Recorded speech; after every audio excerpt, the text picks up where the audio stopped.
It's not a game, it's a rich thing.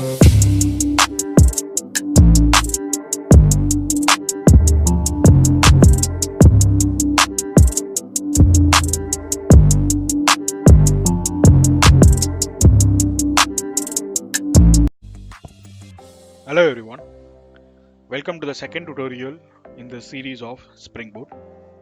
In this tutorial, we are going to see one of the most important topic in Spring Boot, which is nothing but dependency injections. When you take back before 2006, Spring Framework was introduced only for dependency injections, and later stage AOB, Spring Boot, Spring Patch, everything came into the picture. But initially, it started with dependency injections, and it is one of the most important topic, and that's why I am making a new video, a separate video for dependency injection alone, those who are not aware of it. Dependency injection is a kind of a design pattern as well in Java. So dependency injection has another name. So many of them who is in the Spring framework, they would have been aware of it. It is nothing but inversion of control. So what is dependency injections? In a layman terms, dependency injections is nothing but, say for example, if you have a class and that particular class will have dependent on the other classes. So imagine in this way, say for example, if a movie is need to be filmed or directed, there are a lot of things needed. One is an editor, actor, a director, and a producer, filmmaker. So those are all the person, those who are needed, right? Imagine such a way that in order that movie needs to be created, it is dependent on all these peoples. So these are something called as a tightly coupled. So without them, it is not possible. Like that, in a Java, a class would be created, and if it is dependent on some other class, it is called as a tightly coupled. So dependency injection is nothing but, it is a concept, it is a way where this tightly coupled within the class is being loosely coupled. So why this is happening is, in an enterprise applications, whenever an application is built, one class might be dependent on the other class, and that particular other class, whichever that is dependent, may not be available itself. So class method not found or class not found exception, these kind of exceptions would occur. In order to avoid those stuff, dependency injection plays a huge role.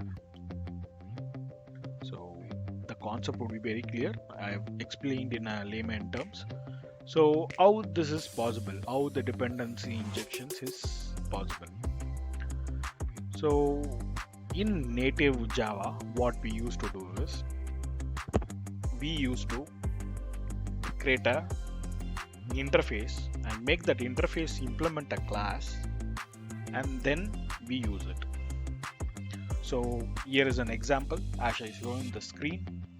Over here you can see a shape is a class, and this class is dependent on the rectangle object, and in order to execute this code, rectangle.draw, the rectangle class should be present.